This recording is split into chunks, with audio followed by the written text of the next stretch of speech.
In a restaurant the other day, I scanned the wine list in desperation. Irouléguy, Harslevelü, Susumaniello. I'm far from an expert, but I could tell that a sommelier was trying to prove his worldliness with these selections.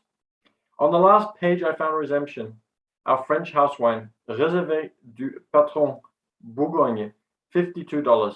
I ordered it right away. It couldn't be that bad, I reasoned. We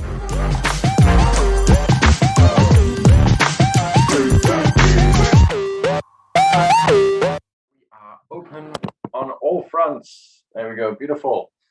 Hope everybody is doing well today. So I'm looking forward to doing some reading with you again. Rich Dad Poor Dad is the book that we were planning to read that I only have in Chinese. I am learning Chinese, but you're probably not, or you don't speak Chinese and have no plans to. So we are reading this amazing book here, which is called The Art of Thinking Clearly. We are already up to chapter 81. My consistencies obviously are very good, and Mr. Ferret is saying hello, so we're going to say hello back.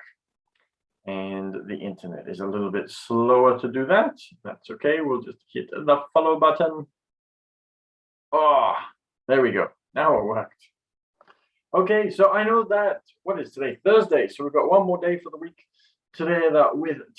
So let's get into the reading so that we can get back to our work and working on our goals and achieving some amazing things this week. Hopefully you've already achieved some small steps towards that goal for the week, so that you are having an amazing life. Now, reading is a great motivator and a great way to start the day. So here we go. Let's get into chapter 81. Why you go with the status quo, the default effects. In a restaurant the other day, I scanned the wine list in desperation.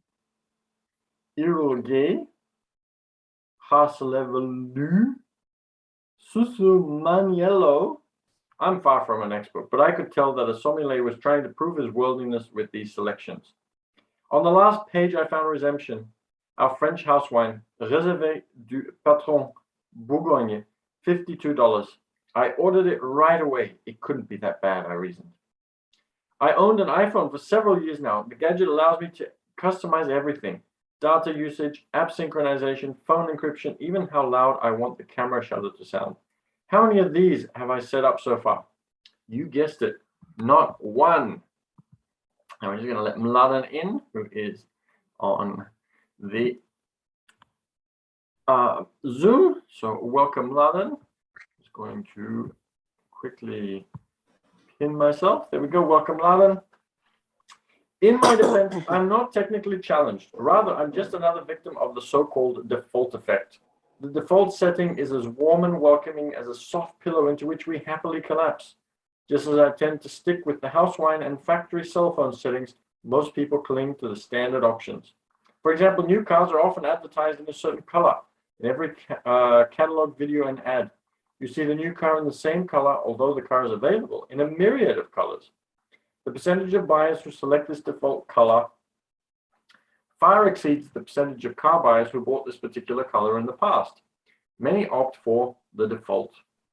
In their book Nudge, economist Richard Thaler and law professor Cass Sunstein illustrate how a government can direct its citizens without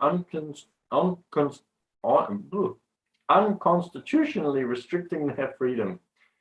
The authorities simply need to provide a few options, always including a default choice for indecisive individuals. This is how New Jersey and Pennsylvania presented two car insurance policies to their inhabitants. The first policy was cheaper, but waived certain rights to compensation should an accident take place. New Jersey advertised this as a standard option, and most people were happy to take it. In Pennsylvania, however, the second, more expensive option was touted as the standard and probably became the bestseller. This outcome is quite remarkable, especially when you consider that the two states' drivers cannot differ all that much in what they want covered, nor in what they want to pay. Or consider this experiment. There's a shortage of organ donors. Only about 40% of people opt for it. Scientists Eric Johnson and Dan Goldstein asked people whether, in the event of death, they wanted to actively opt out of organ donation.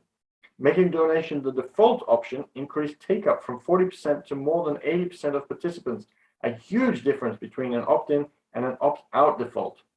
You see this a lot on very interesting forms where either you need to, and this is the difference between, for example, American and European organ donation. In Europe, they automatically assume that you are going to donate, so you have to tick the box in order to opt out of organ donation. In America, you have to tick the box to opt in to organ donation. Now, obviously, ticking a box is work. People don't like to put in too much work. So in America, they don't tick the box. And in Europe, they don't tick the box. But in America, by not ticking the box, they don't donate their organs. Organ donation is a lot lower. In Europe, they don't tick the box either, but that means that they are automatically going to donate their organs. So just a little bit of thought can really be extremely persuasive. But be careful. You can use this technique to persuade other people, but they can also use it to persuade you. So always read the fine print. The default effect is at work even when no standard option is mentioned. In such cases, we make our past the default setting, thereby prolonging and sanctifying the status quo.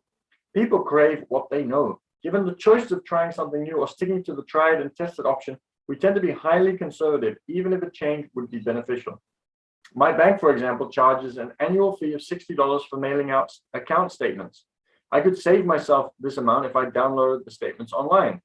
However, though the pricey and paper guzzling service has bothered me for years, I still can't bring myself to get rid of it once and for all. It'll be interesting to see what that's like here in Australia, because I think most people actually do now opt in for online since they can save the money. So it's not always the case, but very often. So where does the status quo bias come from?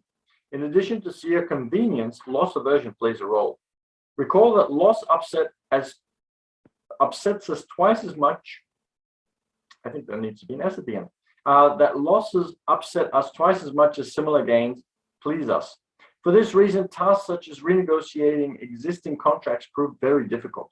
Regardless of whether these are private or professional, each concession you make weighs twice as heavily as any you receive. So such exchanges end up feeling like net losses.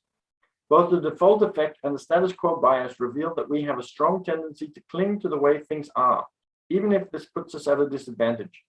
By changing the default setting, you can change human behavior. Maybe we live our lives according to some grand hidden default idea. I suggested to a dinner companion, hoping to draw him into a deep philosophical discussion. Maybe it just needs a little time to develop, he said after trying the Réserve du Patron. Something interesting that I'd like to share with you about this chapter is that it's like a muscle. So obviously, if you go to the gym, you can exercise your muscles. If you train your mind with mathematics and different other brain teasers, you can train your mind, and also with memory techniques, for example. What I find very, very interesting is that you can do the same with decisions. So either you can do what Mark Zuckerberg does and wear the same t-shirt and the same pants every day, well, not the exact same ones, but the same color, the same brand, everything the same from that point of view, and wash them regularly, but you're always wearing the same and you don't have to decide what to wear and you save time. But you can also do it with regards to how to increase the decisions that you make. So rather than staying at the default, which is not always very good because it stops you from wanting to be able to test new things, it is difficult to then expand out and grow into a different person and develop personally. What you can do is you can force yourself to do something different every day. So it could be eating at a different restaurant, choosing a different meal.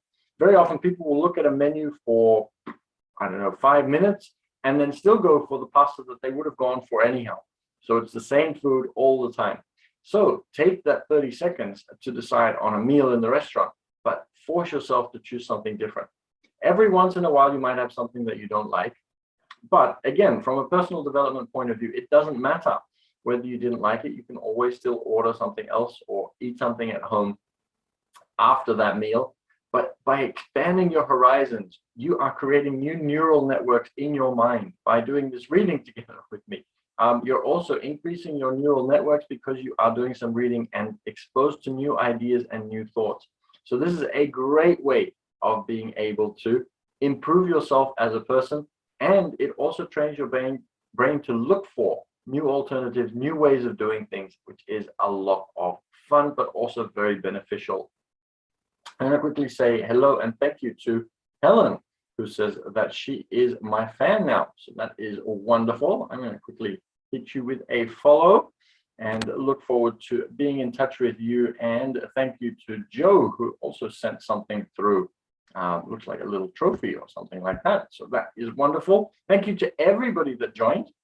I'm looking forward to reading the next chapter tomorrow, which is on the next page, chapter 82, Why Last Chances Make Us Panic, the Fear of Regret. But before I go, if you'd like to watch more of these episodes, we record them and they are up on YouTube. If you go to YouTube, feel free to go and have a look at some of those at the Passive Cash Flow Club. And also feel free to subscribe so that you get notifications when new videos go up. And you'll also find some of the other videos that I have been making recently, which is a lot of fun. And if you'd like to get in touch and see what I am doing personally, you can also go to Instagram and you can find me there at business_team_6_official. And I'd love to see you there, and I'd love to get a personal message from you, and we can have a chat about various things and see where you're up to and what you are doing in your life. I'd love to know what you think of the reading. So feel free to reach out and contact me anywhere in that regard. I love getting comments on the YouTube, by the way, discussing your thoughts as well on the chapters that we've read. So feel free to come and join us. Feel free to get in touch. Have an amazing day today. Go out and achieve some more steps towards your goals. And I'm looking forward to seeing you again tomorrow for tomorrow's chapter, tomorrow's reading. Looking forward to seeing you all. Thank you for joining today, and I will see you all tomorrow.